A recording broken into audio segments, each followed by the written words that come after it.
it's the moment where it dawns on you that you're actually walking towards the South Pole.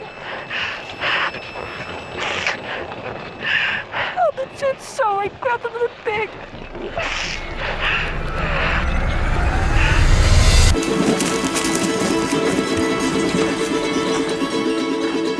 I'm a quite restless person. I like to be out. I like to experience things.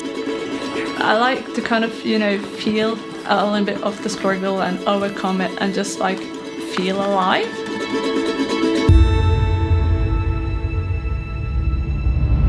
At least an hour practicing. What are you practicing? Fitness. I think my stress comes out as hype. How to pee quickly. I'm just really excited, and everybody around me has just kind of had to live with that extreme excitement. We might have a shiwi, So that's been a bit of a journey in itself. I would be an eternal optimist, and I have absolute faith that I can do anything that I want to, or that it's possible. Being able to do everything with your mittens on, zip your jacket up, put your goggles on. It's really, because they're quite meaty.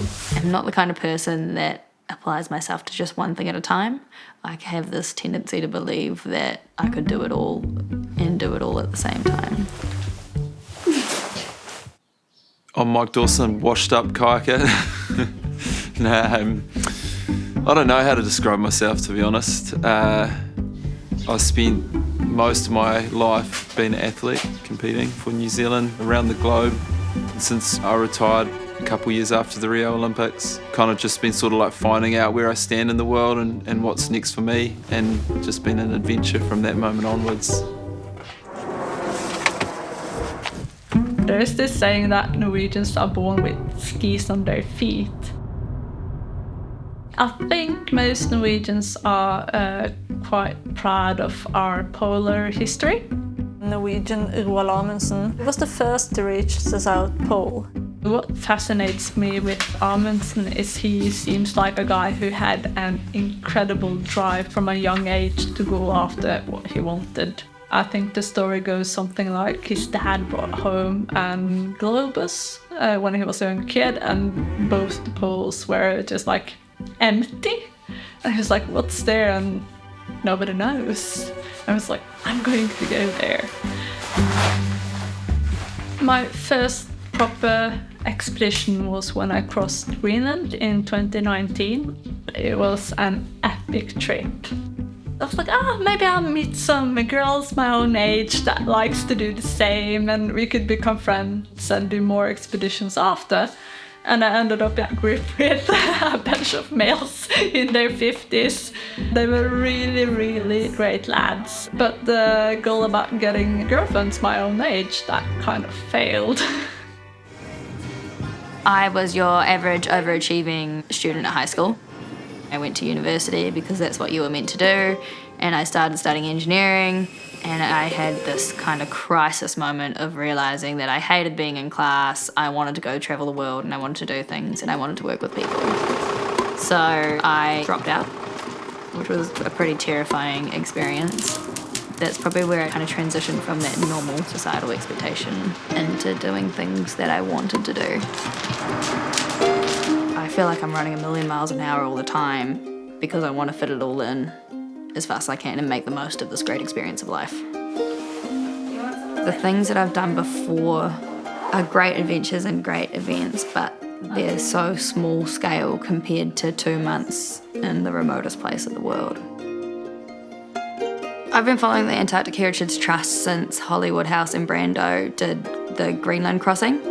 I've watched their inspired explorers expeditions over the last couple of years, but this was the first one that really sung to me to apply.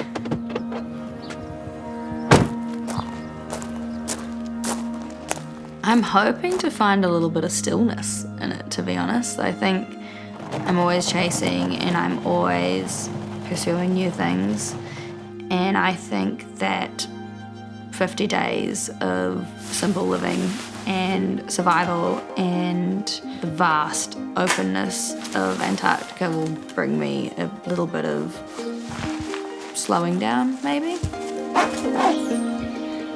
The expedition is in celebration of 150 years since Roald Amundsen was born. The polar age of exploration is just breathtaking. It's unbelievable. I mean, you read those books, man, it blows your mind. When your car breaks down and you get a bit, feel like you're having a bad day, and then you read a story about someone in Antarctica in the 1900s. Trying to be like an encouraging voice or an instigator of adventure, you know, is probably what I aspire to do as much as possible. The cold is something that I'm really sort of nervous about. Being a summer sport athlete and spending the last 16 years, summer to summer, going to the coldest place on the planet, kind of wondering how I'll go, and I hope I'll be able to stand up to it. Sometimes I struggle a little bit to wonder, you know, like, what have I got myself into? There's no way of anticipating what it will be like. You never know how your head is going to react. I've never met the people I'm skiing across Antarctica with. My mother was diagnosed with Alzheimer's disease in the start of her 50s, so she was quite young. When a young person gets it, the entire chain of events, it goes faster. And, you know, like sometimes you think, oh, I'm 30 now. If I get it, I maybe have like 15, 20 good years left. If I get it as early, and that kind of puts things into perspective. For me, if I have regrets or wish that I'd live my everydays differently, then I need to change something in my life, because I don't want to regret not living. When the team was announced, I was just floored with like how inspiring and amazing the rest of the team are. And I realised that I'm potentially the weakest link. So, as well as challenging me like physically and mentally, I'm facing like one of my greatest fears. So, yeah.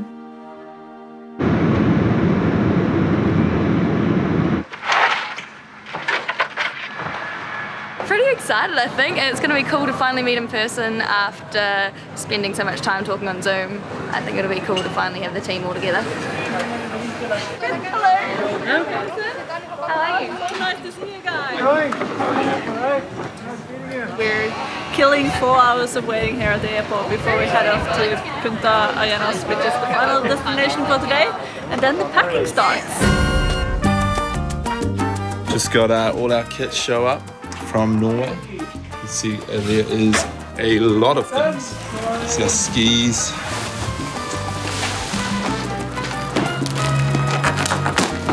So this is Amundsen's diary. It's his private diary, which we are going to read on our way to the South Pole. It's a love story. He wrote it for a woman. So it's phonetic Norwegian that Amundsen wrote it. Yeah, it's a phonetic Norwegian of his dialect. Nige is an absolute encyclopedia of pole exploration. Now he's going to be leading this trip to the South Pole. I think for him it's going to be a pretty amazing experience to get there and be able to step in the footsteps of his idols. So this is where the Ronnie ice shelf is kind of connected to the land. Essentially what we want to do is start you actually on the ice shelf. Our recommended line comes to a point here, and there is a Thiel corner, and then pretty much all the way to pole. You might kind of look at it and go, why are we taking such a big dog leg? Yeah. Out here there's some massive crevassing. Some of the ones out here are, you know, tens of meters wide. Yeah. Nige will be supported by Osland Expeditions. Having Bengt, it's going to be huge. He's done so much in the polar regions. You know, when you get to Thiel corner, Bengt is our guide. He is also just this amazing wealth of knowledge. When you get a little bit stressed or hyped about things that are coming up and all the unknowns, he just brings it back down and kind of makes it seem super achievable. Very interesting to see former expeditions, how they ended up in the crevasse areas, which basically means that we have to keep our mind sharp.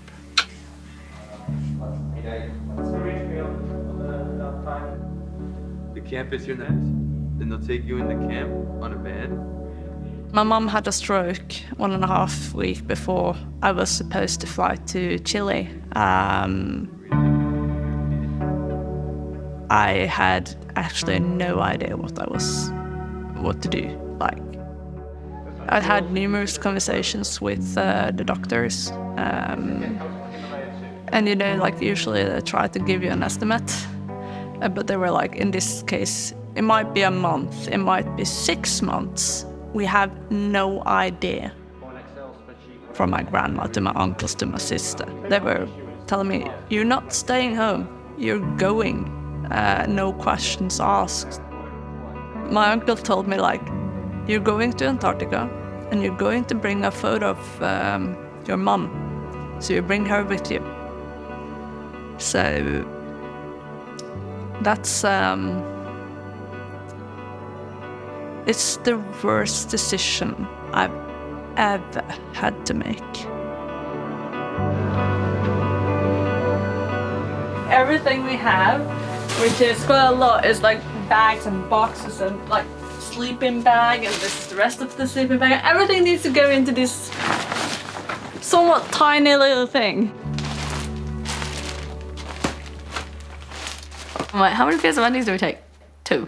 I'm like, okay, cool. 50 days, 25 days each, that's good, that's good. I made the mistake of looking up, you know, frostbite and whatnot, and I found Jenny Wordsworth's story of polar thigh, and the pictures are just traumatizing, and so I have this mortal fear, so I have so many layers for my thighs. Ooh, chocolada for my lunch. This is what I've got. This is what Nigel's got. What do you got? The 1 block. Everything we take, we need to carry. So the logistics involved is kind of astronomical. You know, our body's going to be burning so much energy. So the volume of food's huge, and you're eating the right things at the right time to keep moving.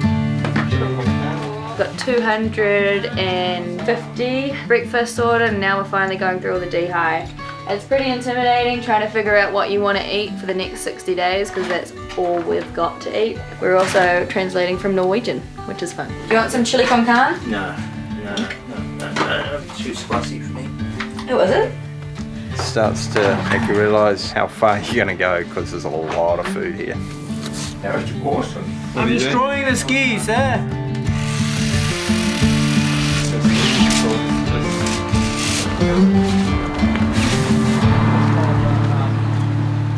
We are going to fly in the morning, so we're coming down to pay some respects to the statue to give us good luck on our epic trip.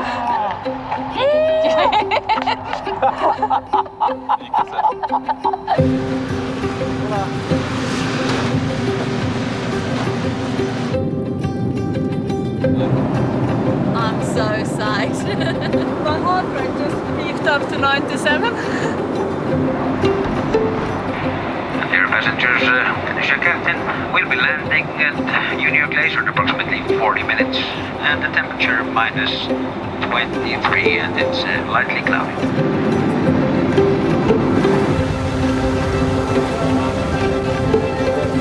Oh man! What are you feeling? Euphoric! Euphoric. There's no words. This place is massive. Everything human is so tiny. This is gonna be a massive trip. Antarctica is the most beautiful place in the world. Everything there is sparkly and pristine, and it's more beautiful than you could ever imagine. There you go, try that.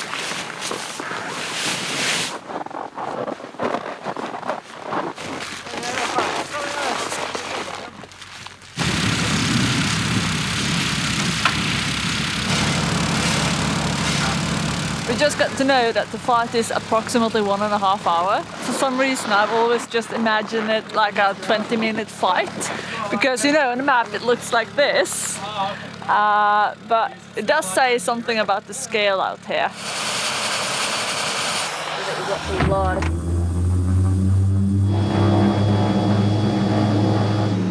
I found it funny. We jumped in the plane and everyone else went to sleep. I was just fizzing to bits, looking out the window, flying along, and there's nothing but white everywhere you turn.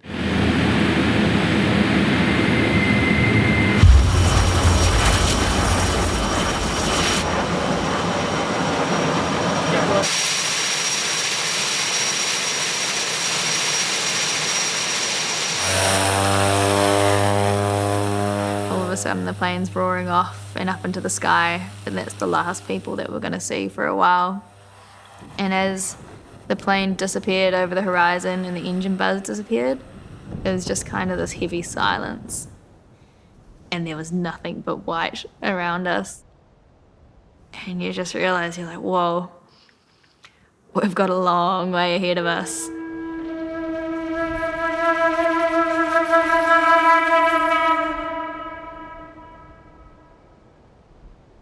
So we're the first people here in 3 years. As Nige said just before, journey of 1,000 miles or 916-ish kilometers starts with a single ski. And a cup of tea. Woohoo! Beautiful!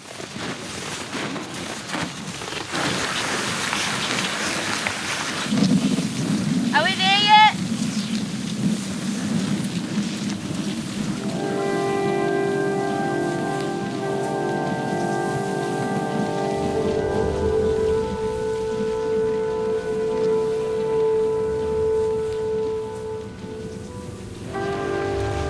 Thousand Ks, 3,000 meters of elevation gain. 50 days, largely self-supported.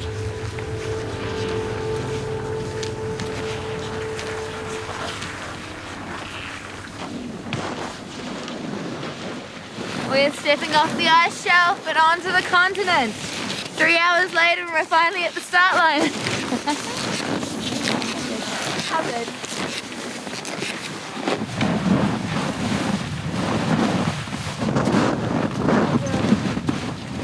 The first question is for the non-Norwegians. Where was Amundsen born? Norway. Yes. Norway. What area in Norway, Marta? I want to say around Bergen. Where's that? B-O-R-J-E. Boye. Bulgaria? Yep. I have no idea. Okay. Then what Norwegian question, what is Amundsen's full name? Ooh. Roald Amundsen. Yeah. Whoa! Okay, and a question for Bent. When was he born? The 150 years ago. A bear walks into a restaurant and says, I want a grilled cheese. The waiter says, why the big pause? The bear replies, I don't...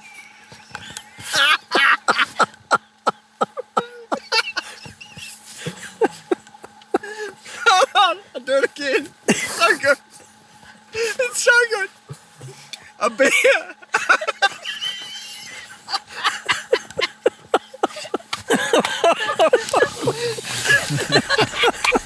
This is the best joke. It's early morning, first day sleeping on the continent alone. We're just doing our morning routines. Nora is boiling water. I'm doing my face. Just realized that my sunscreen is frozen.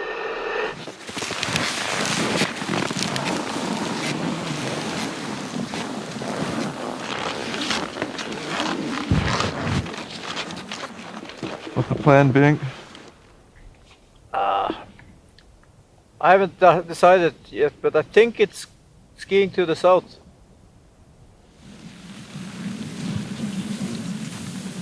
After you, Nudge. To infinity and beyond. The scale of Antarctica it's unparalleled.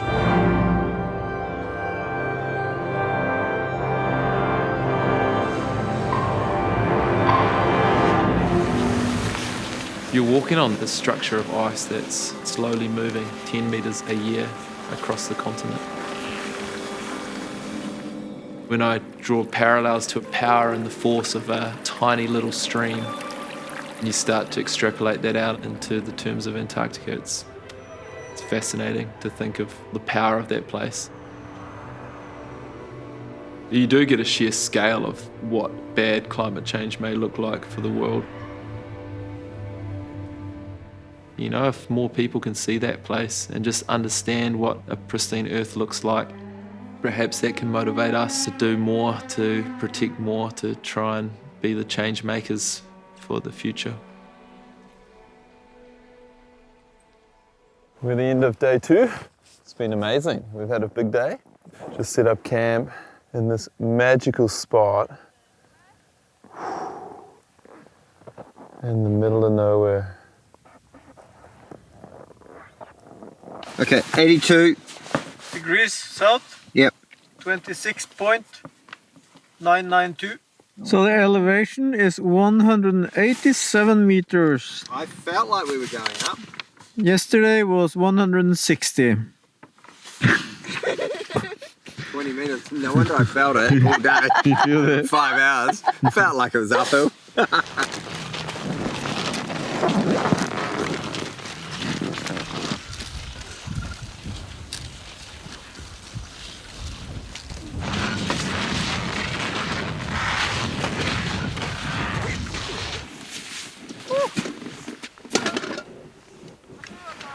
Another beautiful day in paradise.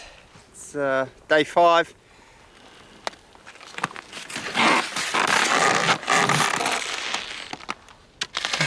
Compass is not feeling very well.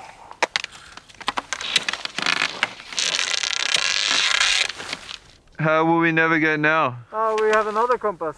The sun.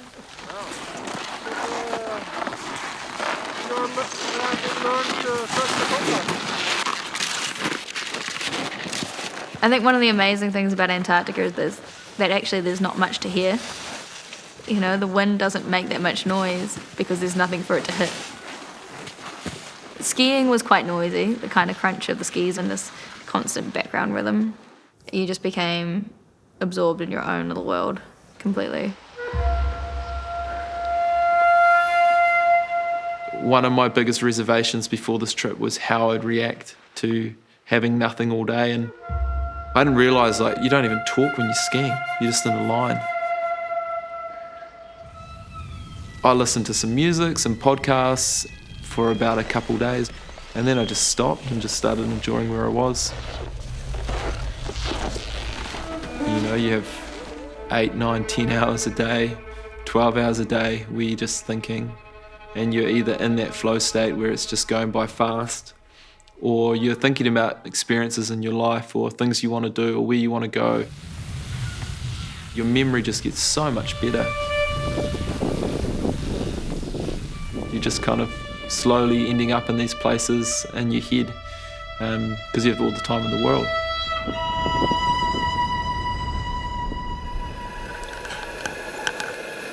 I went into a pet shop. I said, "Can I buy a goldfish?" The guy said, "Do you want an aquarium?" I said, "I don't care what star sign it is."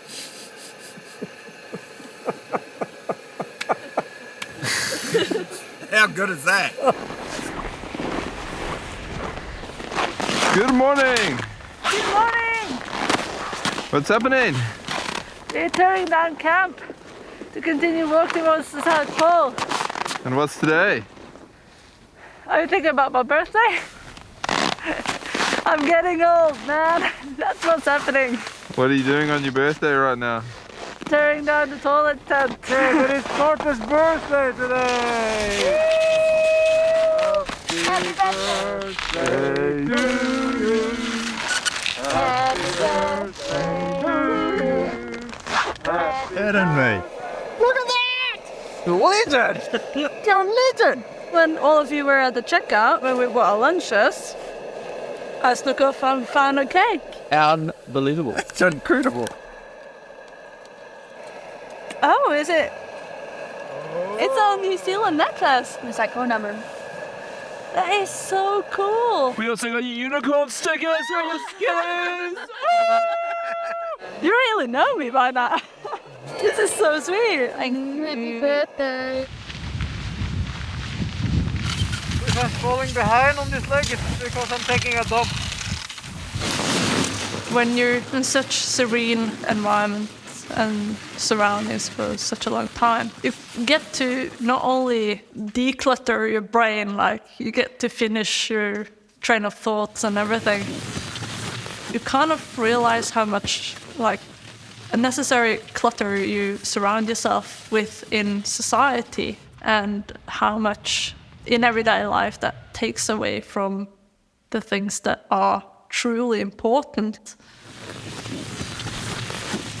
The happiest times are, for me at least, those are not made up out of how much stuff I have. It's in the relations, and it's in the discovery of the world. What time is it? It's lunchtime. Long break. Long it's break. good. It's really nice. Today we walked out of the cloud and light bit of snow, and it's come good, and we're just enjoying this beautiful scene. Is it everything you thought it was going to be? It's awesome. It's just unbelievable weather. We've been really, really lucky. What do you think that means for the next couple of weeks? Hopefully more of the same.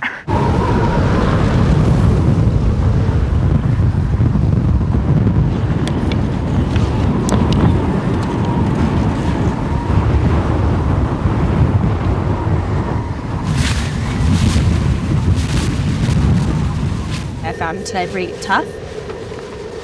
I felt like I was struggling to keep up with the team. I really didn't want to slow them down because I felt like I was already going to stay in this pace.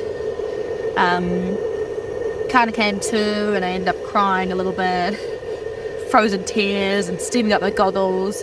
But I know when things are hard that I chose to be here, and I'm lucky to be here. It was a beautiful day, and I can always do 10 more steps, and then I can reset and take another 10, and then another 10, and then another 10.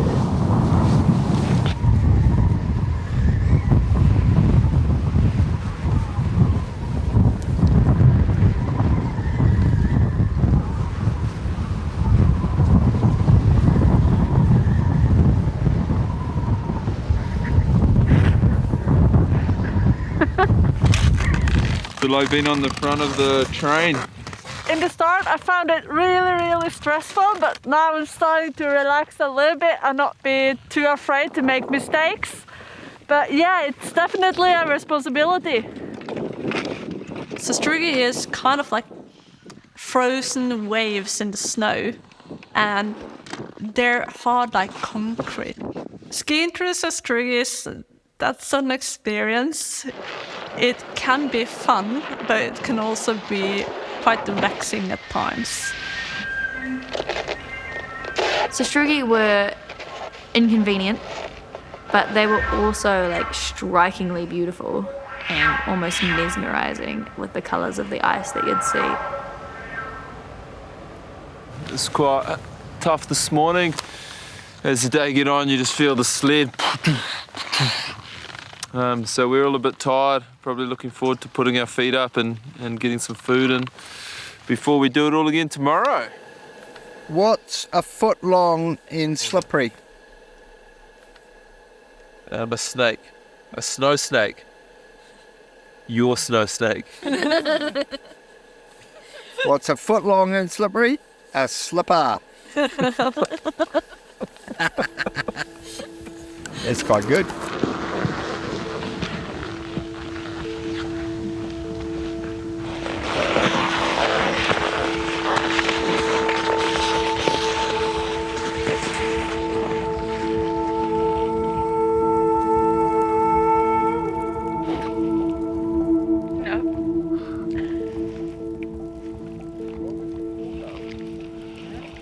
I don't think I could talk, I'm gonna cry.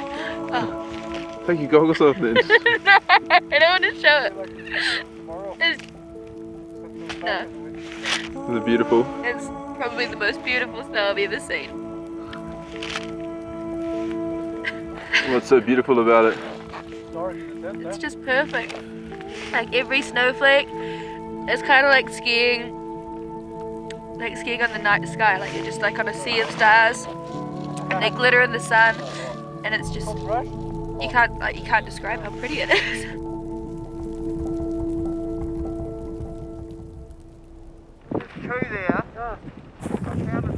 We are maybe 8 days away from Thiel's, and we're probably down to 7 days worth of food. We're meant to have a food depot somewhere in between, but the weather's been a bit average for ALE to fly in, so hopefully, fingers crossed, we'll get there fairly soon. We're kind of averaging like 18, 19k a day, and we really need to bring that up to over 20.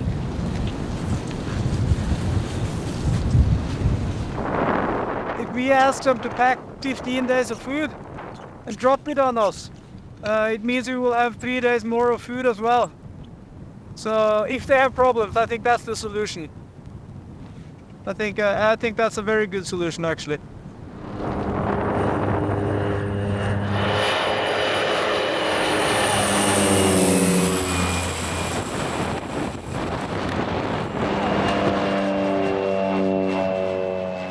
Together in a hurry. Hope it's okay. Everything will be there waiting for you. Enjoy, Lucy. Depot C. That'll be. Hey, we get to eat my underpants. Oh no. That's it.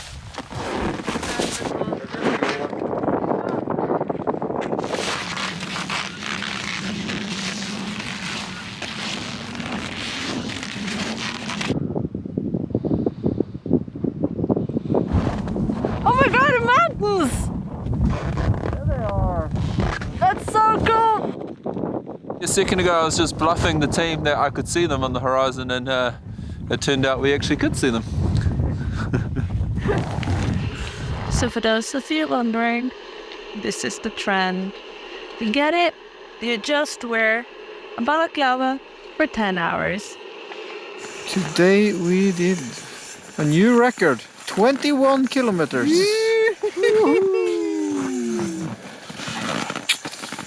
Very good. Okay, you ready? Yeah! 1, 2, 3! Move, see! What's the plan for today? Not to fall in a crevasse. The only thing that kind of scared me a little bit was when Bengt went through like, okay, the crevasses here, the weak points are on the edges. So if you actually go down a snow-covered crevasse, you sort of lost forever because you will go under the snow and down into the crevasse, and then you're quite hard to rescue. So that was kind of like, okay, that is actually a little bit scary. We're in a known crevasse area, and we've just been skiing along, and then we had a large whoomp, which is a settling of snow, which is quite disconcerting, and so now we're just stopping and doing some checks around the terrain. There's 2 weeks later here, and when we walk on it, it collapses, so that's the reason. It's not a crevasse. Okay. Yeah. You're good. Good? Yeah. And on we go.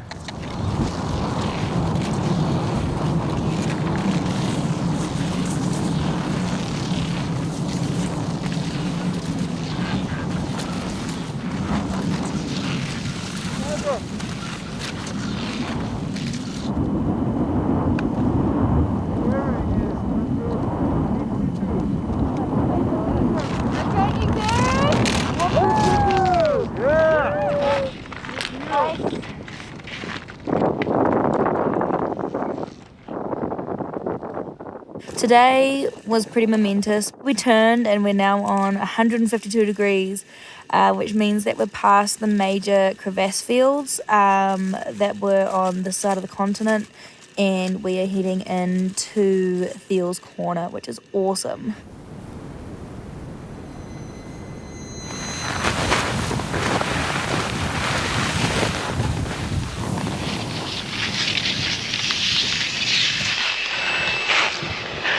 God. So it's the first day in a new direction. And you know, it's the moment where it tells you that you're actually walking towards the South Pole. And it's just so incredibly big.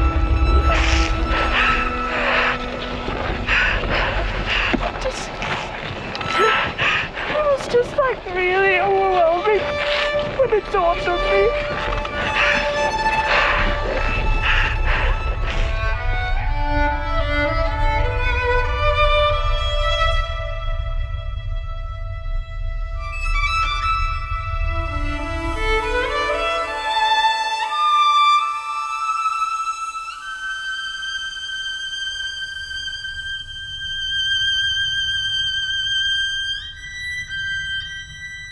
Used to be called the Ladyless Land. Not now, look at us. I find it really empowering though, like when I look around like Union Glacier or ALE and I see these other women who've come before us and like these strong women who are doing it by themselves, and I just think that's so cool. Look at those amazing people just killing it every day. So strong, each and every one of them. I'm just really, really grateful, and I feel like the luckiest girl in the world.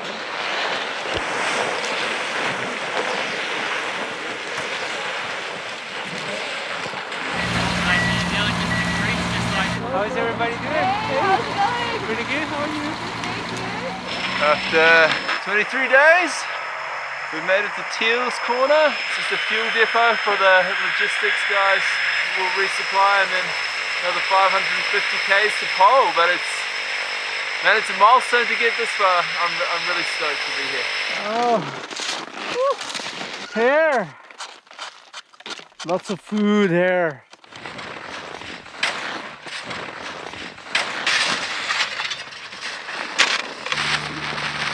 Use that glute, bud. It's not gonna build itself.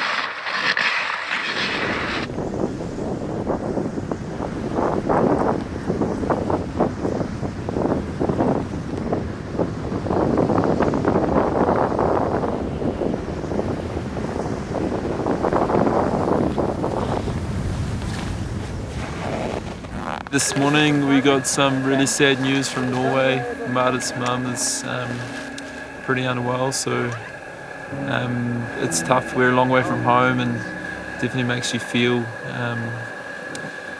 pretty isolated. So we're here with her and just support her through this as best we can.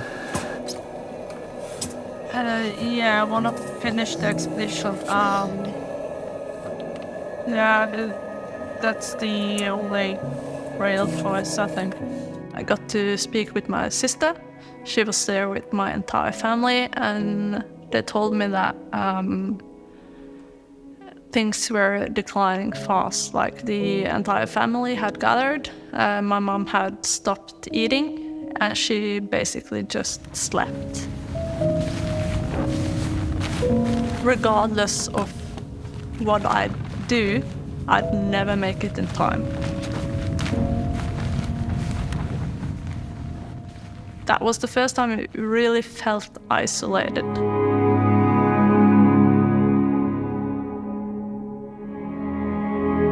It was a couple days where Marta's mum continued to decline. And each morning and each night, Marta would be on the sat phone to her sister. And I imagine that was probably the hardest part, is during the day, not knowing whether or not her mum had passed while we were walking.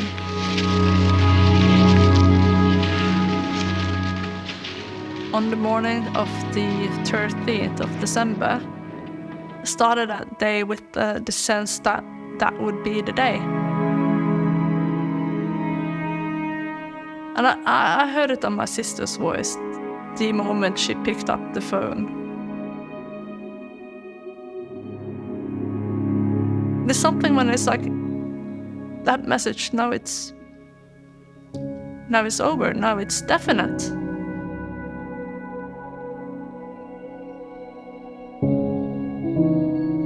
We had a really quiet night that night. We didn't have a meeting with the guys, but each of the guys came in at separate times and just enveloped Marta in this amazing hug. You could just kind of see like the love that we'd built in this small polar team and the support network that we'd built. while we couldn't be Marta's family at home, we'd become our own little unit, and her pain was our pain.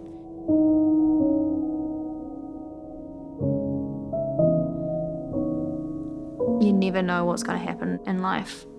So I think it made us all that much more grateful for the ability to chase our dreams.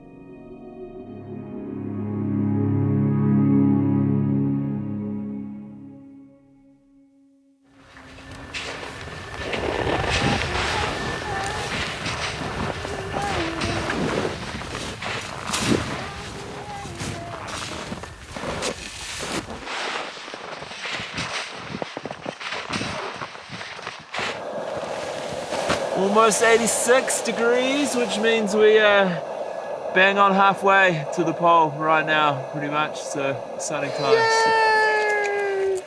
Pulled pork, yahoo, big day today. Pretty happy with that.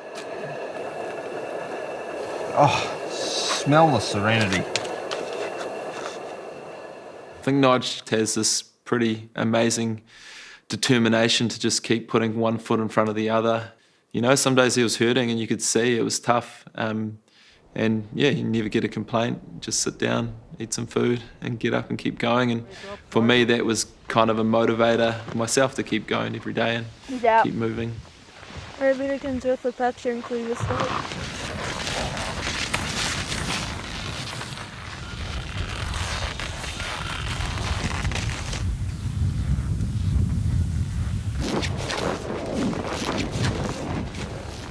Definitely feeling pretty broken and cold. My fingers are cold, man. Fingers and toes today. And the wind just burned through energy trying to stay warm. Got a frostbite in the least cool place ever. Because my face froze stuck to my mask. You have to leave the island if you're Norwegian and you get frostbite. Ready? Yep. South. 87! Woo! 0, 0. Decimal 239. West is 81, 346. Good morning! It is Christmas Day in Antarctica. Marta is chewing on a whole Oreo, which is amazing to find on day 39. We have got some decorations up, really feeling a long way from home. Really feeling a long way from home today. We've had lots of really supportive messages. Oh God. In one sense, I'm ready to go home and like see everybody. But in the other sense, like this has been such an incredible experience and you just don't want it to end. But It's a good day. Sun's out, wind is going down. I'm sitting here with my coffee, listening to Taylor Swift. Santa was here! Oh, that's so sweet! Found this little peanut slab on my sled. Thank you, Santa. What are you talking about? Hey, ready guys? Merry Christmas! You can open your eyes. Oh my God! Look up, look up. Look down! Look down. Oh my God! Are you for real? That is amazing. 3, 2, 1. I got the chili best one. That's funny. You want the Christmas themed or the regular one? This is the stuff of dreams. Misslyckebar, gammal husgitarr. Den hang på väggen. Day 40! 40. 39. We're gonna- 39. No, it's 40. Day 40. Day 40? Yes, it is. I'm on the wrong trip. I signed up for the 5-day taster. The taster, yeah. Have we been out here for 40 days? Yes, we have. Quite good, eh? No wonder we're starting to smell. We smell? I don't. No, you don't. I do.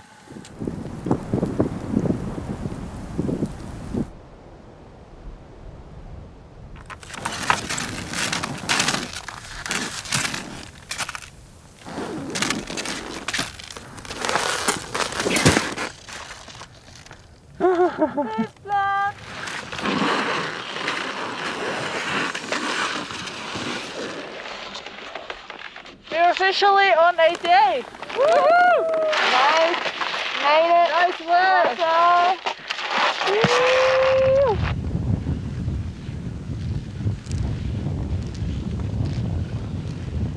I came back to the tent with a purple toe. I hadn't felt it go cold during the day, so it was kind of a surprise. It was like a deep purple, and it swelled when it was heated.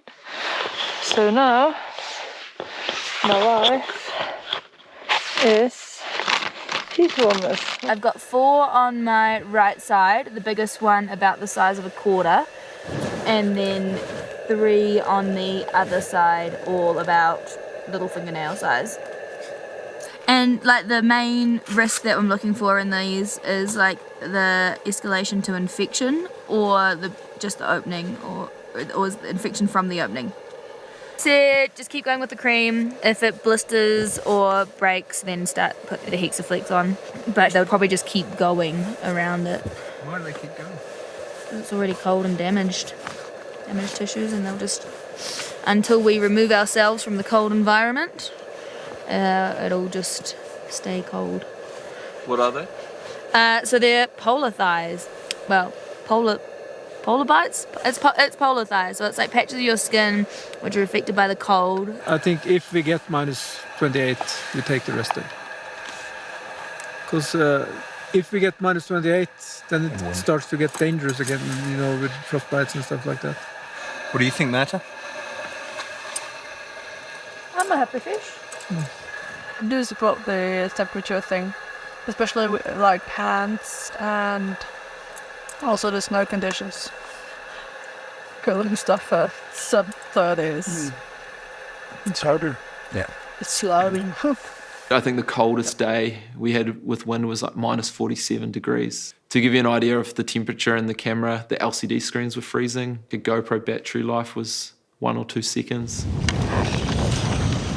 It was a reminder of how kind of careful you got to be, because it only took one frostbite and the trip's not only over for you, it's over for everybody.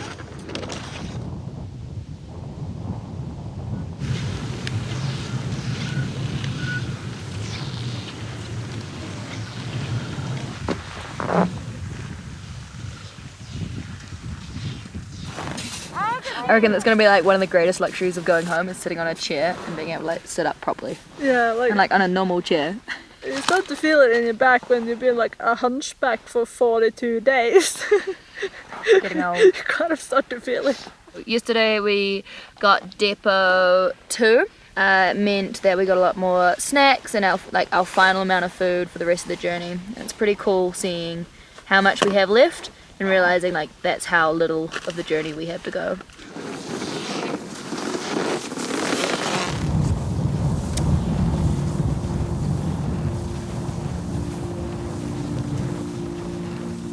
We've just made it to the 89th degree! Woohoo!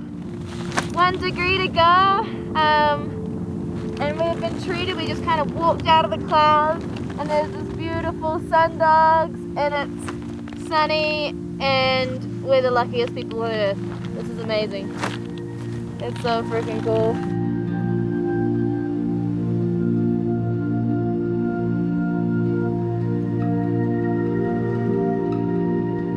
Happy New Year! Happy New Year! Happy New Year! Your hair is getting long. It's quite greasy too. It doesn't move.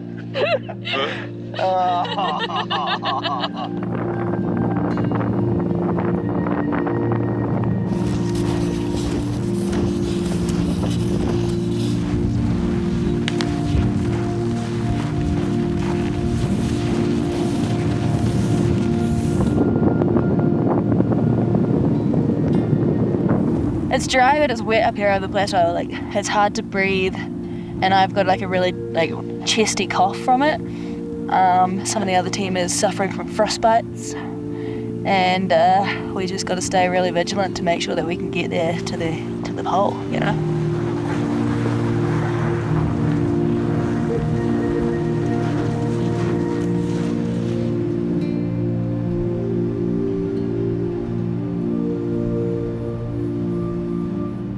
just finished day 49, 26 Ks maybe. Crew's pretty tired, it's been a big day. It is 11:05. The water is on the boil, so we can have some dinner.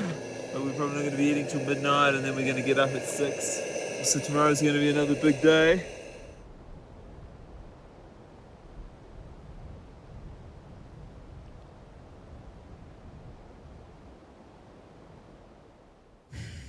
It feels like it's been this incredible journey. It has been an incredible journey. It has. Now we've reached this milestone where we're going to crack over 900 Ks today, and we're going to reach the bottom of the world. I'm kind of looking forward to some little luxuries, a little bit of running water, a shower, washing my hair. I think we've been fantasizing this morning about avocado on toast. Yes. But it's also a bit sad, like realizing we're going back to the real world and losing our little polar family. We've become pretty comfortable. Yeah. And it's gonna be weird and uncomfortable being around so many other people. Oh, yeah. A little bit more standard of hygiene and things like that. I think it's just like the starting point together, sir. Yeah, I guess it's also the starting point. Is like we've had a lot of time to dream and plan down here, and we've got some big dreams coming, and so watch out 2024.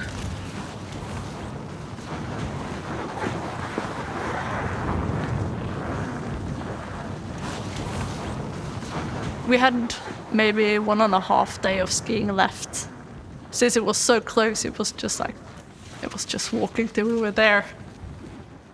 After a couple of hours, I spotted something in the distance. And I was like, Laura, look over there, look over there. There, this color, can you see it? Like a little bit to the right? Yeah, something to this. I wonder if that's Caleb. I'm a bit speechless at the moment. We've just got our first view of South Pole and it's just overwhelming. It's coming and going in the cloud, but I'm lost for words.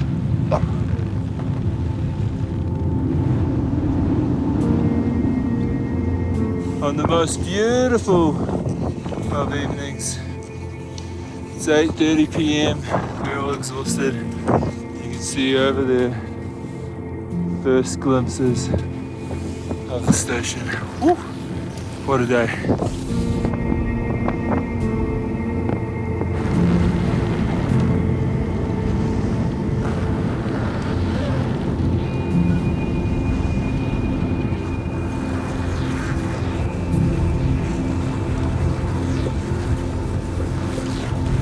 That last kilometre, as you're getting closer and closer, and you see the ceremonial pole and the 12 flags flapping in the wind. To see the New Zealand flag like flapping alongside the Norwegian flag was just really serendipitous. We'd been walking on a line for 50 days, but then we spread out and we walked besides each other.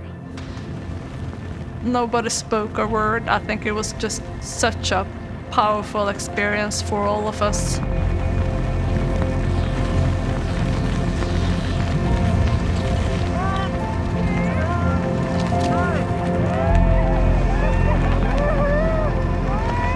There's so much culminating in the moment where you get there.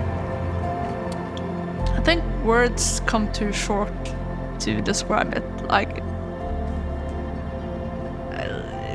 even in Norwegian, I have no words to describe it.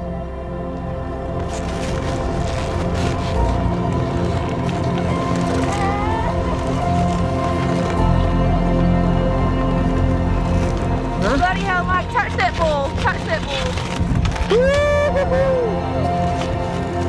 We'd worked so hard day in and day out to get to the pole, and it's an amazing feeling. To me, I feel like it more inside that I'd been able to wake up every morning, get my skis on and get moving and contribute somehow to the group of people I was with, and together we made it to this pole. And I think that's a special thing for me. It's more about that journey. It's about the journey with the people.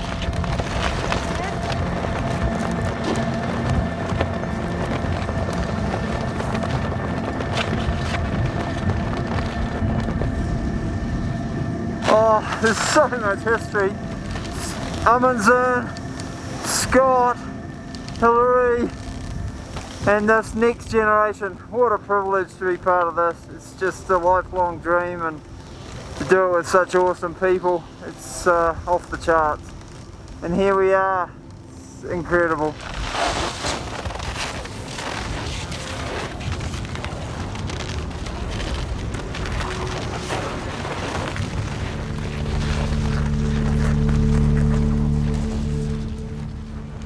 I think I found in Antarctica the importance of, oh man, there's so many things, I don't know. The sheer isolation of Antarctica reminded me of how important it is to cherish the time with the close people around you, you know, the people that make you who you are, that inspire you to do great things. Your family, your friends, your community around you, just cherish the time with them every day and make sure that you're not always busily hustling around.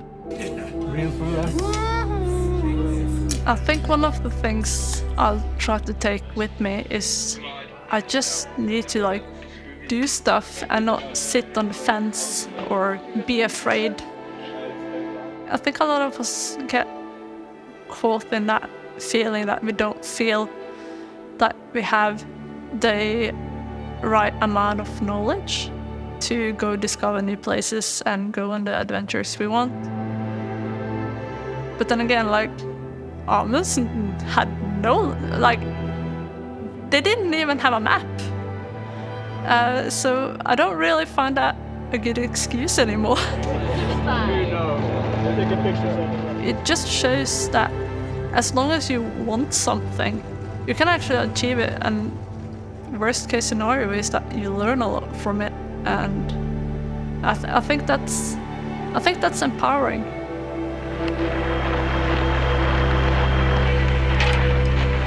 The ability to dream in Antarctica was exponential.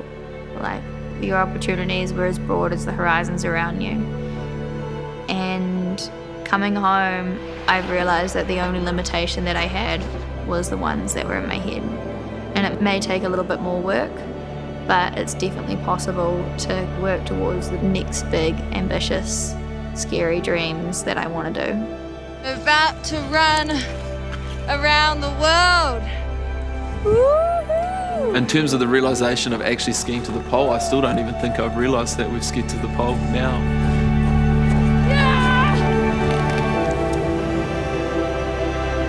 Everyone should be encouraged to get out there and do something. You know, like set the impossible dream that you never thought you'd be able to do, and then just go and try and make it happen.